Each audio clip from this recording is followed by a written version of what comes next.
Hi friends, இன்னைக்கு சப்சீக்வெண்ட்லி அப்படின்ற வார்த்தைக்கு தமிழ் என்னன்னு பார்க்கலாம்.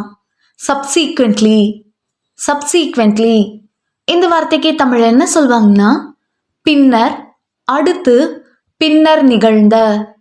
பின்னர் அப்படின்ற வார்த்தையை ஆங்கிலத்தில் சப்சீக்வெண்ட்லின்னு சொல்லுவாங்க. இன்னும் நல்லா புரிஞ்சுக்கிறதுக்காக 2 எக்ஸாம்பிள் சொல்கிறேன். First example, she was promoted and subsequently became the team leader. She was promoted and subsequently became the team leader.